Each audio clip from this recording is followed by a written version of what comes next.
keeps you posted on her artistic adventures around Europe, beginning tonight, 8:50 on BBC2.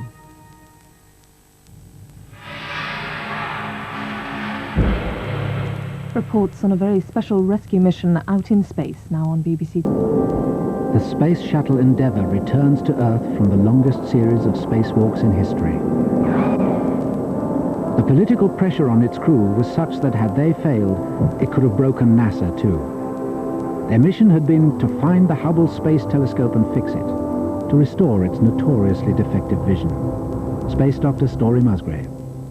To chase after the Hubble, to go catch it, and to see something of... It's awesome. Hubble symbolizes man's quest for the bridge between cosmology and philosophy. And so when you go off to catch that thing and it appears on the horizon, it's a powerful moment. It is not any other spaceship. Hubble touches people, it touches me. This is the inside story of how the mission was planned, of what really happened in space, and of their efforts to bring the universe back into focus. It was soon after the telescope was launched that NASA admitted to a blunder. The conclusion we've come to from that is that there's a significant spherical aberration appears to be present in the optics. It was what a politician might call a techno-turkey. It is not just mistakes, but it is how do you make a mistake. I make all kinds of mistakes, but I don't, and I fail all kinds of times. But it's critical to look at how you failed. And it is inexcusable the way they failed. 10 years before, by a simple mistake with a measuring instrument, the mirror had been ground to the wrong prescription. If anyone at NASA had checked it, they would have discovered that if light striking the outside edge of the mirror is focused here, light from the inside edge would be focused in a completely different place. So when they took a picture of a star, this was what it looked like. Everybody was very excited by the sharp point in the middle, but the fuzzy blob worried me a little.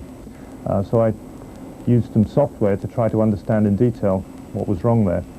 It became apparent after a while that we were dealing with spherical aberration, and that really changed my life. I stopped doing astronomy and started doing optics in a big way. Many astronomers didn't think they needed a manned space program, but NASA had insisted on designing this telescope to be serviced and repaired by astronauts. Almost anything on it, except the faulty mirror, could be replaced. Right from the start, they'd been intending to send up a shuttle about 3 years after launch, and were already due to improve on their original wide-field planetary camera, or WIFPIC for short, which had been designed in the 1970s. They would take that out and replace it by one with up-to-date technology.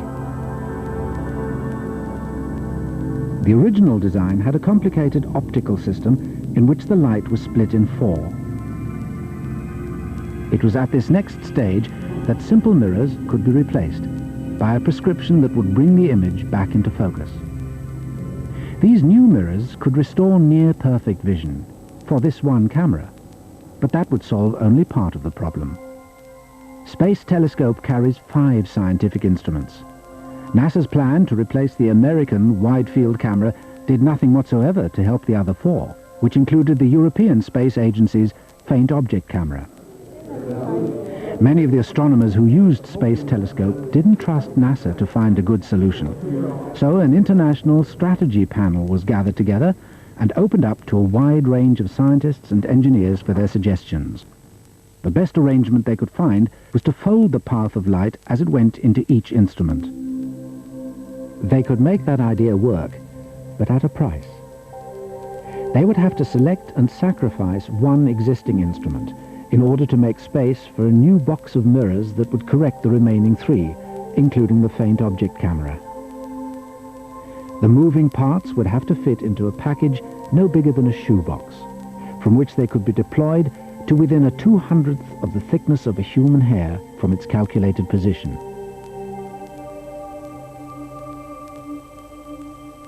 The Corrective Optics Space Telescope Axial Replacement, COSTAR, was delivered to the NASA cleanroom within 2 years, something of a record for NASA for such a complex instrument.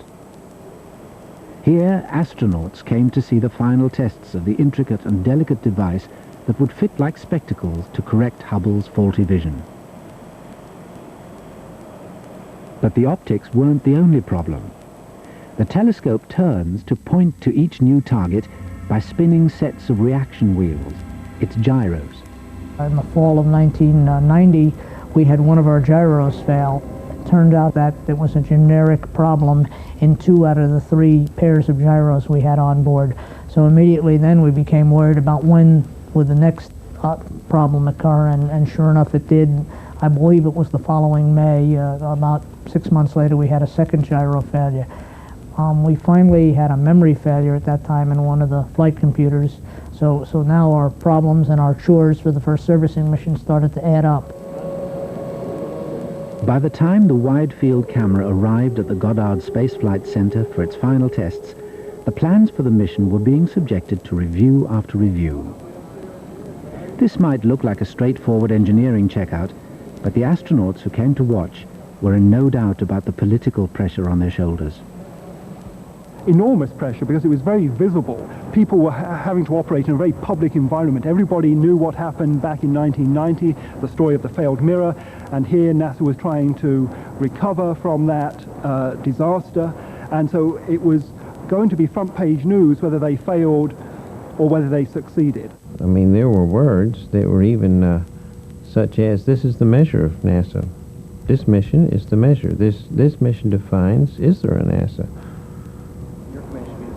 Myself, I got most of the calls, you know, as payload commander. The calls and the letters. The more pressure I get, the more I dive into the details, the more I want to make this happen. So they concentrated on their training for EVA, extravehicular activities, spacewalks, together with Claude Nicollier, the European astronaut who would operate the robot arm. Get the J-hooks, grab the door, and as the person leans back and swing the door open, then face back down and grab the co-processor. And that way you don't have to... Meanwhile, the spacewalkers could work out what they would do when they were out on the end of the arm. They had demanded and got more intensive training than for any other mission. We'll just press on. Above all, they had to be trained to work together as a team. Stop. There we are. What was different than in other missions was the intensity and effort that was made for integrated, so-called integrated training, including in a large water tank at the Marshall Space Flight Center, the neutral buoyancy simulator. We had the mock-up of the cargo bay of the telescope, and we had also a very high-fidelity emerged arm remote manipulator system. I could work at the control of the arm together with my 2 colleagues in EVA suits outside in the basin, and we could do a lot of integrated training, which has not been done so far to that extent for previous missions. But there's a second equally important use for the tank and its control room. Most wartime is usually development, not so much training. It's development, it's verification, it's test. And a lot of people don't realize that. They think we're just training. We're not training, we're trying to work it out. They're developing what's called a timeline, creating, checking and rehearsing a series of coordinated actions in order to list them and add up each minute that everything they do will take.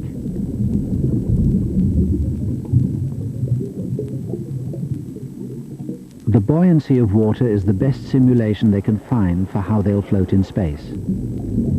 But in other ways, it must be completely wrong. A lot of things that we do in the water tank we know are not right. For instance, moving the big masses around. You can weigh them out and you can get them neutrally buoyant, but you're still pushing around a lot of water, and you know that that's not the right way to do it. So in our training, we decided not to do that. We would have the divers do it for us, because that's negative training. You're training yourself to do exactly the wrong thing. To move them a bit more realistically, they transferred to an air-bearing floor. The 880-pound CoStar box will float at the fingertips of Kathy Thornton. She must guide it into the telescope with just this much clearance. But neither here nor in the water tank is there any real match to what happens in space. It is only imagination which now puts you in 0G and puts you floating in your suit and puts the instability, the total freedom of motion that you get in zero-G, which you don't get in a water tank. Only imagination gives you a high-fidelity simulation. And only imagination can tell them what extra tools they might need for all the things that could go wrong. What they do know is that the only one of the shuttles that would give them enough time in orbit hasn't been made available. To do everything, they've been allowed just 3 days. And now they've discovered that one task alone will take more than one whole day. So they've come to check that out. The power-producing solar panels up in space warp periodically and shake the whole telescope. So they'll have to take up and fit replacements which have thermal shielding to protect their supports from the sun. This task was already on their list, along with this visit to England, Bristol, to see them under test. But then another failure on the telescope increased the pressure on them yet again. For Hubble's magnetometers, the only available accurate model was in a Washington museum. This was Lockheed's original engineering mock-up, and it's 4 stories high. Well, it really is pretty big, and we have here a full-scale model of the telescope. We have the top end as well as the bottom end, and that means that when the astronauts wanted to work on the magnetometers, which is the very top of the Space Telescope, then it's to the Air and Space Museum that they came to do that work. When the telescope has turned to each new target, it's made absolutely steady by interaction with the Earth's magnetic field. So magnetometers to measure the field are essential. The old ones wouldn't be taken off. Instead, the astronauts must bolt new magnetometers over the old. Even so, the extra time that took and the sheer number of other repairs just grew and grew. About 18 months ago, we began to realize that the amount of work we had to do at that time was exceeding the 3 EVA days we had originally envisioned doing the mission in. And that was before we had a failure of the solar array drive electronics and the decision to actually change out a second magnetometer. So we had 2 other things that come up on our plate after that. We had an arbitrary timeline that says we can get it all done in 3. Well, it wasn't a valid timeline, but people were afraid to ask for more than 3 because they were afraid it would get split up, or that the mission would get cut back, or someone would be afraid they're asking for too much, those kinds of things. Well, there was a lot of pressure to divide the repair mission into 2, and in fact the NASA administrator himself was asking some very hard questions. Was it better to have 2 shuttle missions instead of 1? Try and divide the work out a little bit and take some risk out of the program by that method. It was a fear of failure. And we were pretty much opposed to that. We thought you ought to go for it. There was just one way they could go for it. To get the 2 extra days they needed would demand one particular shuttle from NASA's fleet of 4. The program did not want to commit to a single orbiter, because obviously that has less flexibility than saying we can fly on any orbiter that's available when it comes time to fly. But I pushed very hard to commit to Endeavour because of the additional tanks for the oxygen hydrogen, for electrical power for longer number of days, and also for oxygen and nitrogen to repressurize the airlock volume after you've done an EVA. T-minus 2 minutes and counting.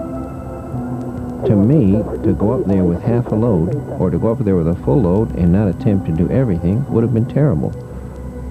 And the only reason we would not do that is a lack of courage. 5, 4, 3. And NASA is a place you ought to have courage. And we have liftoff. Liftoff of the Space Shuttle Endeavour on an ambitious mission to service the Hubble Space Telescope. The astronauts and engineers had already won their first victory. For this one mission, they changed the NASA system to get the shuttle they wanted. But to achieve that, they'd had to keep as close as possible to the launch date they'd planned over a year before. That I'm proud of. We not only set the target date, we set what we were going to change out, and and that grew, as you know, and we were able to do that and manage money carefully, so we did it within budget, and we met the original schedule date.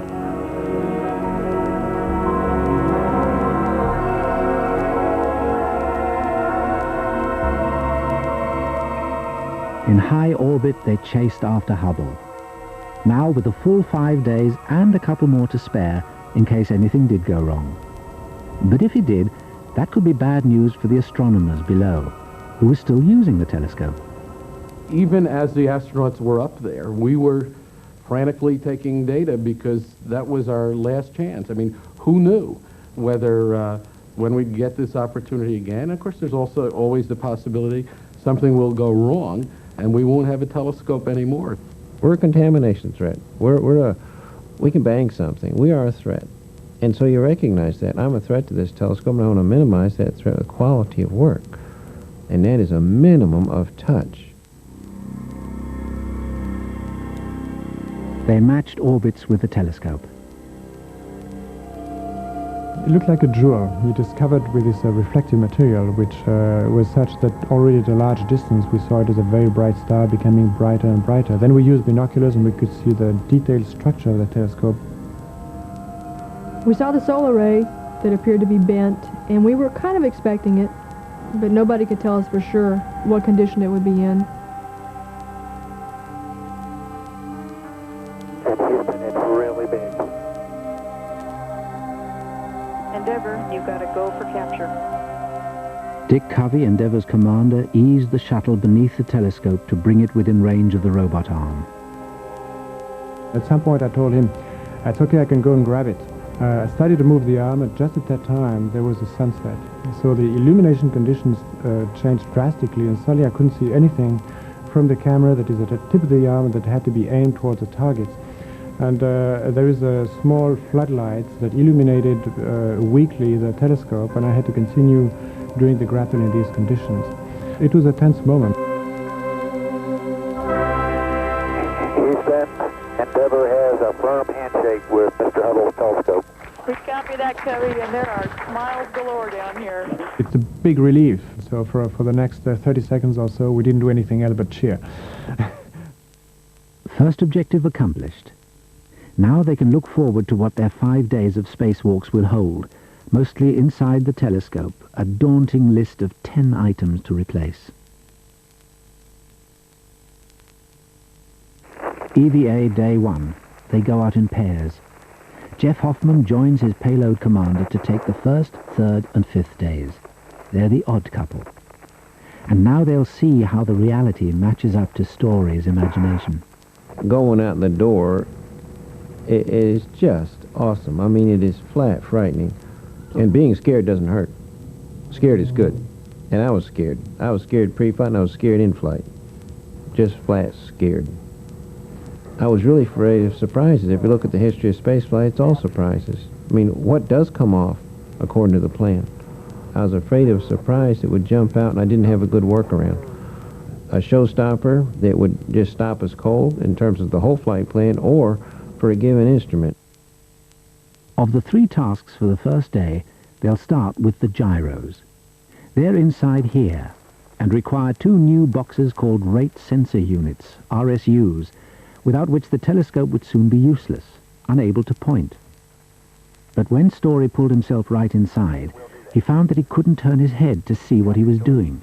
I've heard and I've seen in other reports where the flight helmets are more, they encroach on your vision more than the ones we have in the water tank. This field of view that you have here, that's one thing. But the other thing, the geometry of where I was in there versus where the RSU was, the geometry may have been different. But I ended up only having one of those shoehorns, and I had to guide the RSU onto that part and then feel for the other shoehorn. I couldn't see it. But when at last he'd done that, the next problem was getting the door shut. So we're out by about 1 centimeter. Copy. Even the slightest chink of light or heat from the sun could affect the instruments. Leaving the experts on the ground to think about that, they moved up to some smaller equipment bays to change out 2 further control boxes for the gyros and replace some fuses. Thanks, Jeff. They were now ahead of schedule. Though it's difficult to keep track of time when you're going round through the night side of Earth every 96 minutes. Getting dark out, isn't it? Putting the lights on. Hey, lights on, visors up, and turn it down. Time to get back for another go at the doors, for which their advisors down below thought they had an answer. And we would would like to have EV1 go to the base of the telescope and pull down on the right-hand door using what you can estimate to be 25 pounds of force or less, using your calibrated muscles, I guess. I've got the top one in. Hey, Story, do you have the handle latch closed? I'm about to. But wait a minute, the bottom one isn't coming right. We've got to go and work on that. We had not had experience with misaligned doors, and so that's something we had to learn up there. It looks to me like if I'm just doing it at the top, I can get them to come together. So let me do that, and you hold the bottom. Okay, I'll go down there then. But what the experts on the ground have told Story to do would need 3 hands, so he's none too happy. Don't you want me to sit down and help? I want you to do the bottom, Story. Yes, Jeff, I'm a free floater. You know, it takes me a while to get out of the hole. I realize that. Okay. So that wasn't working. Story now wanted to get a heavy-duty tool that he calls a come-along. The ground, they took a lot of persuasion to do that, and they were probably thinking this come-along is good for 1,200 pounds force. I only wanted it for 5 or 10.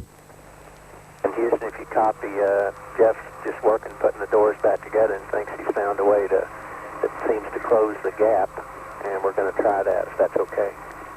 Mission Control finally gives way to the astronauts. Press on, Tom. If you've got a way to do it, do it. Once I got to go for the come-along of 5 minutes, we had the doors closed. There was a real change then, and the change then was, hey, just let them do the work up there. They are there, and turn them loose. If we run into something in the future, tend to let them go do it. Endeavour Houston. Go ahead. Not to get you spun up, but we have 6 good gyros on the telescope. Feeling they were ahead of the game, Story and Jeff moved on to make a start on a task originally scheduled for the other team. We tried to stay busy. If we finished a little bit early one day, to do what we could to give the next crew a little bit of spare time on the following day in case they encountered some kind of problem we weren't expecting. They'd been warned to expect a 50-50 chance that when the old solar panels rolled up, there could be a problem. This one's okay. But one support on the other is badly bent. The fear was that it might break and then we would have things floating around. That's what we want to avoid. We had some criteria that we knew if these criteria were met, we had to stop it. Like if there was significant looseness in the blanket during the retraction, we had to stop it. And this is what happened when that kink came close to the place where it was going to be swallowed. So 50-50 was exactly right. And there was no place to stow the broken one, so that's a job for the following day. Tom Akers and Kathy Thornton had been trained to deal with that. I remember hanging in the airlock thinking, it's just like training, it's just like training, it's just like training, telling myself, you know, not to get excited about this, that it's going to be so similar to our training I won't even notice it. As soon as you get your head out and start to work, you concentrate so much on what you're doing. What they had to do first was disconnect the broken array. And for that, she must wait for orbital night. We break the electrical connectors in the dark because the solar panel is still producing electricity. And we like not to break connectors when they're hot. KKT, I'm letting go. I have it. You have it. Where's the cake? I'm not sure how long we waited for sunrise for the jettison, because I really have no concept of time out there. When you're happy with the lighting, we concur you've got to go for release. Okay, I understand we have a go for release. Okay, KT. You ready? Yeah, I'm ready. Okay, they say you got to go for release. Expect 20 volts.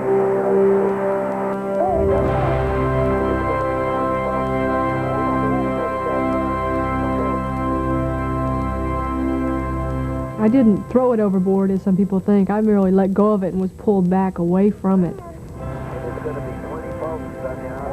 The array just stayed there. It was rock solid, didn't move at all. After that, Ken Bowersox, the pilot, had the task of separating the orbiter from the solar array, but very, very slow. So we could hear all these jets make boom, boom, boom, boom, and then the orbiter moved very, very slowly away from the array.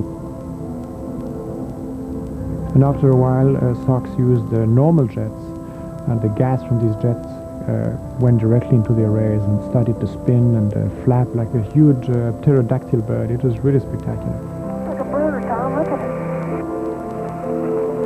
I had a view of the Earth below me and the solar array flapping, and nothing else. I couldn't see the arm behind me, I couldn't see the orbiter, I couldn't see any part of me. It's like, you know, I was a consciousness alone in the universe with this solar array flapping over the Earth. It was magnificent.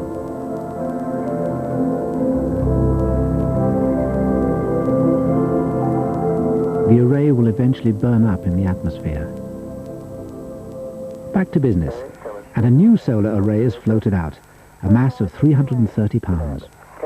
Moving the big masses around it's the way you would expect it to feel intellectually. You know that it doesn't have any weight, you know that it has mass, and you worry about inertia, and you don't put any rates in that you can't take out. And you know that, you can understand that, but you've never felt it before. Actually, when I crank a little on it, it floats up on its own. It's floating up, Story. You see that? Yeah. I just kind of barely started moving, and it keeps going. My hand on it. I mean, you can just take it in, KT. Real slow. Go slow. And ship's time, that's the end of the second day. The mission commander says so. We had a lot of long hours and intense days, and when Cubby said it was time to go to bed, it was time to go to bed. And he covered the windows and sent the kids down to the middeck. With 5 of us sleeping down there, it was pretty cozy. On EVA Day 1 and 2, we had taken care of the brain of Hubble and its power system. Now we had to go into eye surgery. By replacing the wide-field planetary camera. First, Jeff and Story must ease the old one out. Oh, fingertips. Fingertips. It just floats out. Lovely. Okay, Quad, let's move. Move away. Move away. 6 inches. We're clear. You got it. Now I'll get out and look at the cavity. Oh, Roger, Storm. Okay, Quad, and now we have to go down to put this baby away. Okay. They just hung that over the side while they took the new one out of the box. Oh, look at that baby. Beautiful, spanking new with Hey, I can see it sliding up the rail. Yeah. If it survived the rough ride into orbit, the greatest danger now will be to a tiny projecting mirror when Story takes off that cover. Taking a mirror cover off, if you touch the pick-off mirror, whatever you leave on it, that's it. You leave your imprint on the pictures for eternity. Down on the handle. But it turns out when I went to do that, I didn't think about consequences. I went and did it because I'd done it hundreds of times. Every time you gave me a mirror cover to take off, I would do it 100 times until someone hauled me away and said, Story, you're going to wear it out if you do it anymore. Great job, Story. So clear. Getting that mirror through the orifice, getting that mirror inside far enough where it was protected not to make contact with anything as long as you maintain the attitude of the handrail outside. Now that was another critical moment. It's a 1.5 in the hole. Okay, let's just keep it coming. You've got control left and right now. Yes, I do. Going in nice. Real nice. Looks like it's in there. Yeah. Next, a magnetometer. They'd last seen that in a museum. Jeff installs the new magnetometers as rehearsed by clipping the replacements on top of those already there. But then he spots a potential future problem with one of them. You say you did get the MLI in the trash bag, Jeff? Yes. The insulation protecting it from the heat of the sun had peeled back. It was sort of sitting about like so. And when I touched it, it just flipped up. While they sleep, the people down below will have to think what to do about that. But on day 4, they must move on to Co-Star. To make way for that, Kathy and Tom must take out a healthy instrument that's unique to Space Telescope. It's called a high-speed photometer. Intellectually, I knew it. it was going to happen, of course, but it was somewhat more of a downer than I had expected when it was actually happening. I had no real problem with that decision. It was a sensible decision to make, that we would be the sacrificial lamb. When it actually happened, though, emotionally it was a certain amount of sadness associated with the event. I guess probably because it indicated for sure that we were never going to be able to show the performance of which the instrument was capable. For CoStar, this will be an almost exact rerun of what they were trained to do, both in the water tank and on the air-bearing floor. Okay, T, I'm getting ready to take it off. You have it? I have it. Okay. That's where the mirrors will slide out from. It's a very big box going in a very small hole with about an inch of clearance as we cleared the aft shroud going in, and then obviously the clearances got tighter because it had to be optically aligned. My concern was that we didn't have a chance to fit check something like that before flight.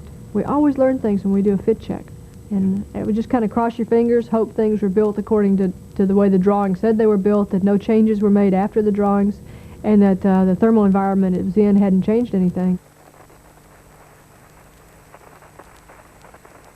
They've managed to close the doors on CoStar, and now with all their tools tethered, they're moving up a level to upgrade Hubble's computer. They're plugging in a 386-based coprocessor, which won't impress computer buffs, but it's a distinct improvement on the original 1970s technology, in which one of the memory chips has failed. Then, on the word from Houston, they become hunter-gatherers, foraging for heat insulation materials. They've been sent out a fax on how to make a cover for the threatened magnetometer. They hand over their bits and pieces to the evening shift. Claude and the pilot Ken Bowersox. It wasn't a terribly skill-intensive job. In fact, the best training I got was probably cut and paste class back in kindergarten. It was really rewarding to be able to do something that allowed me to put my mark on the telescope. Endeavour Houston, more good news. Coprocessor is checked out, fully verified. So far so good, but there's still one day to go.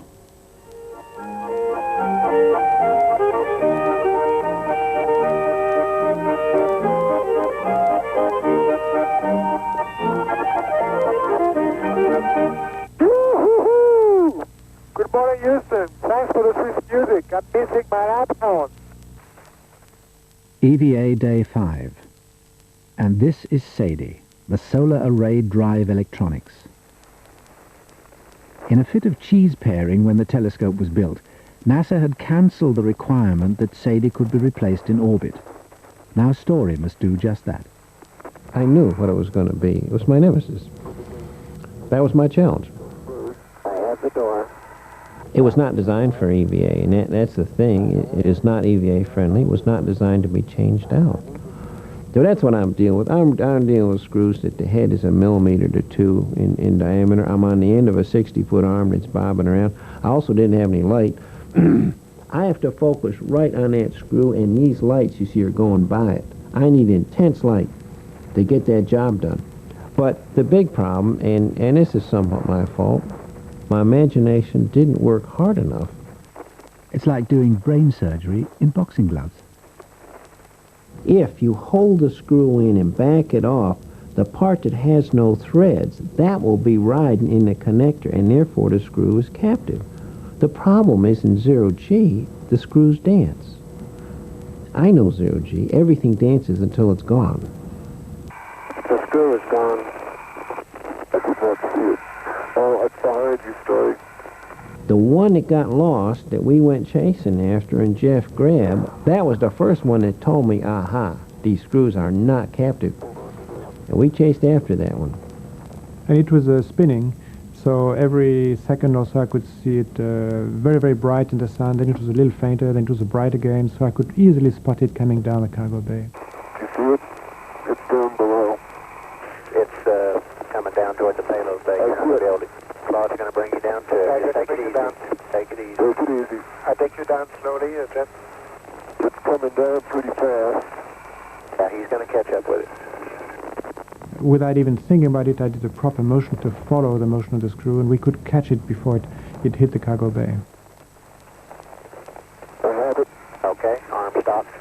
Not a big problem if it had happened. We would have lost that screw, but the problem is you never know where this screw goes, and with Murphy's Law it could go to the worst possible place and prevent closing of the cargo bay doors or something else like that. It don't want to happen. They could at last move on. Endeavour Houston, the GHRS is ready and awaiting. Their 10th task, the Goddard High-Resolution Spectrograph, another scientific instrument, has trouble with its power supply. They could fix that by strapping a jump lead and relay box around it. But then there's an unexpected bonus for Story.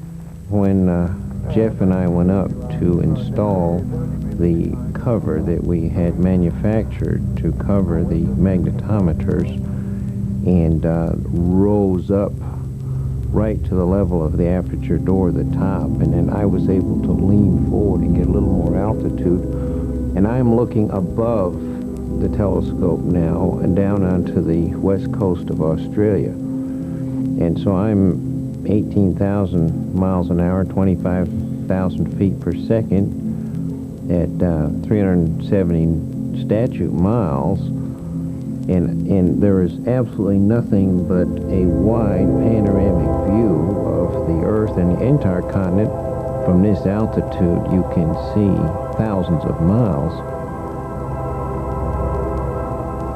I had never experienced that kind of scale, which I am not Superman, but when you feel sort of the urge to stretch out and fly when there is nothing there before you. As a human experience, I would have to say that was the crowning moment. Mission Control was stunned. All they could say was, the view, Story, the view. Jeff, you see the entire continent to Australia from here. As ground control got Hubble back on its own power supply, they were still out to watch for any problems.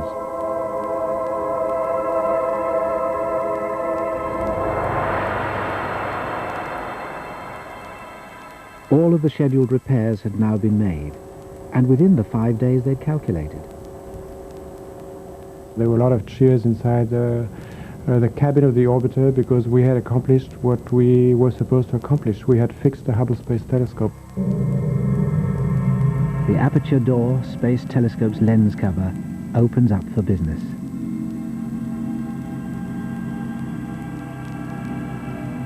And the robot arm lifts the telescope away.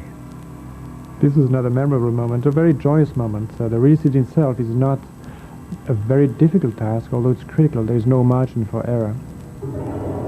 I released it with the arm. I had to move the arm sideways in order not to be too close to the high-gain antennas. At the time, Bowersox was going to do the separation from the telescope. There's a movement with the arm, and then it's up to the orbiter pilot to do the separation from the object that you're going to leave up there. The repaired, refurbished, and refocused Hubble Space Telescope. We have a good release.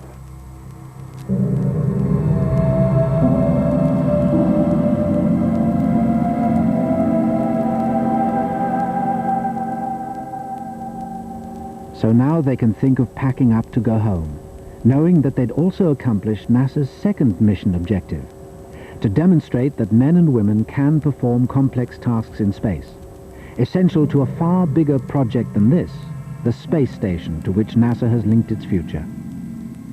If this had not gone well, I think it's, at least the conventional wisdom has it, that the space station would have been in very big trouble, because how can you build a space station in space if you can't repair a satellite that had been designed to be repaired in space?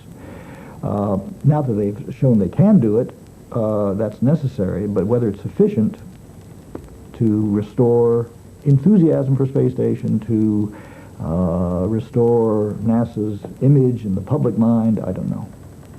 Whether it's out of the wood will be, I think, determined by the next time there is a serious failure, and how the public and the media and the White House and the Congress responds to that, because such failures are bound to happen when you go for high-risk operations such as NASA goes for.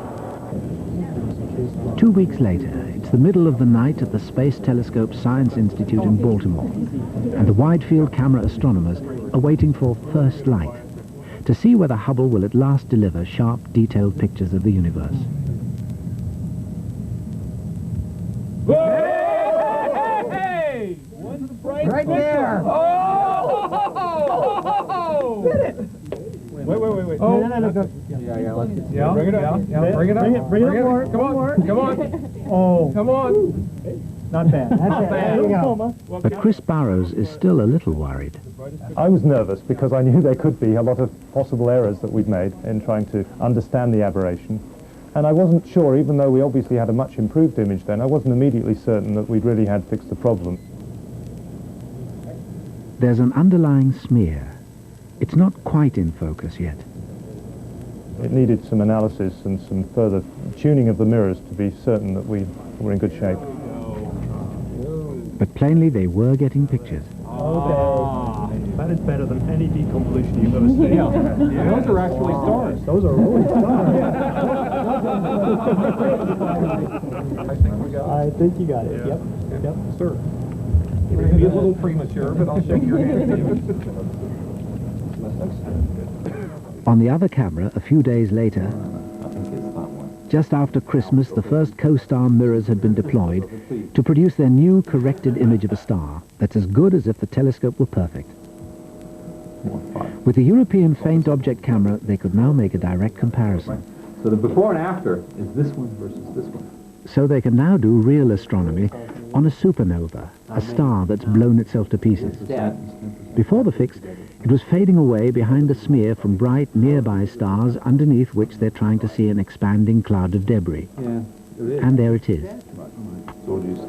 With the improved picture, they'll now be able to follow its progress. And that's about as dramatic as it gets. 199 is what? Down in the observation room, more and more faint object camera pictures are coming in. So that should have all this area covered with stars, if we're right, because it's a half-an-hour exposure. The image was built up in the onboard computer and then transmitted in a single burst to the ground. That's perfect. They're just perfect. Oh, wow, look at that. Nice and clean. In this heart of a globular star cluster, they'd already shown that it's not held together by a single massive black hole. The stuff that we had before. These two are blue stragglers. All the bright objects are blue stragglers. What they'd never seen before is a whole lot of faint dying white dwarf stars. And hidden in there may also be lots of mini black holes. Because you're now looking at a different population of stars. Look at the door. The wide-field camera team, too, were now getting even more spectacular pictures, but so far had been kept well away from the press in a university basement until they'd checked the effects of the fine adjustments to their camera's internal mirrors. The realization that it was fixed was slow in coming, but I think I really realized it, or emotionally realized it, when we saw these spectacular images start to come down of 30 Doradus, M100, Orion, and so forth. Those images are so clear, so crisp, they're almost three-dimensional. And you can almost look at them and see what's happening in some of these objects. Just 5 weeks after the fix, the United States senator who'd once called the telescope a techno-turkey was invited in as NASA's honored guest. Good morning and welcome to NASA's Goddard Space Flight Center.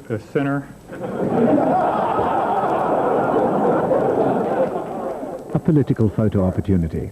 The senator could now tell the world, the trouble with Hubble is over. We have here a picture taken of the image of a star with the new faint object camera. And this is only the beginning.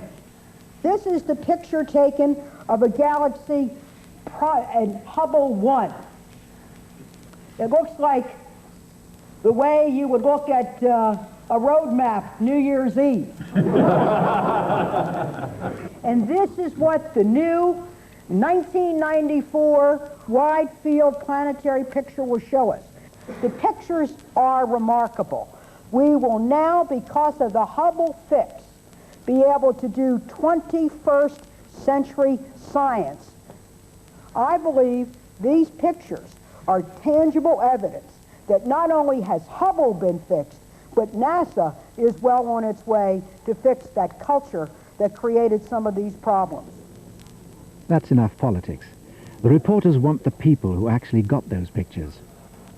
Hey! One to the bright Right there.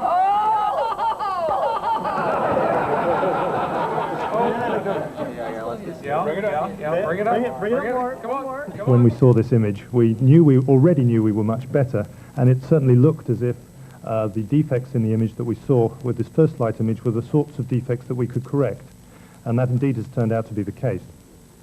For astronomers, the significance of this improvement in the picture is that at an estimated 40 million light-years away, it will for the first time be possible to take measurements on individual stars in that galaxy that will help to calibrate what's called the distance scale, and with that determine the age of the universe.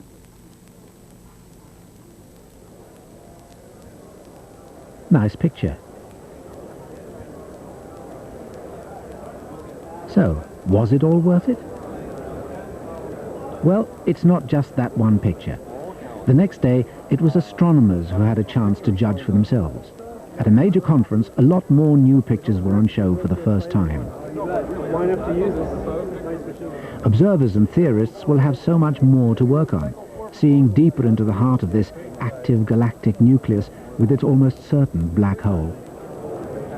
It's wonderful. It's just what I've been looking for the last 20 years on this project. What I'm seeing in these pictures of Orion, as compared with the earlier Space Telescope pictures of Orion, is a gain that's just as big as those pictures were to the ground-based images. In this nebula, a gassy star-forming region, they show much more detail of the places where stars will soon form. And 1,200 astronomers want to hear more. Ground-based image, speckle image, we pick one image. Compared with what can be done from the ground, Space Telescope will reach into 1,000 times greater volume of the universe. So how it is, the astronomers also hear how the new wide-field camera is now getting far better images than it could have before, even if the mirror had been perfect. Its vision now extends far beyond the colors of ordinary visible light. Here's a new light on a gigantic stellar eruption.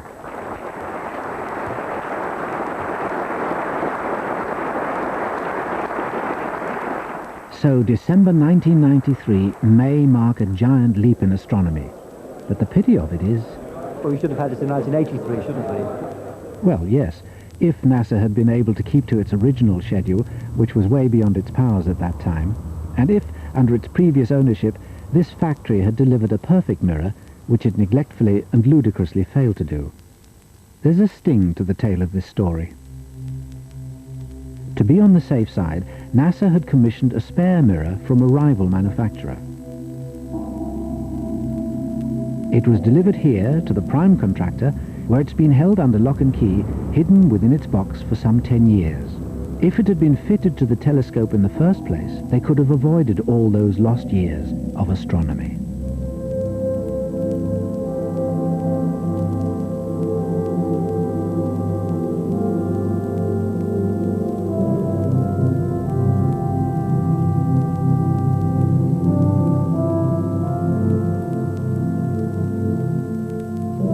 Gorgeous. Break. That will be your break. Right. So if we just do a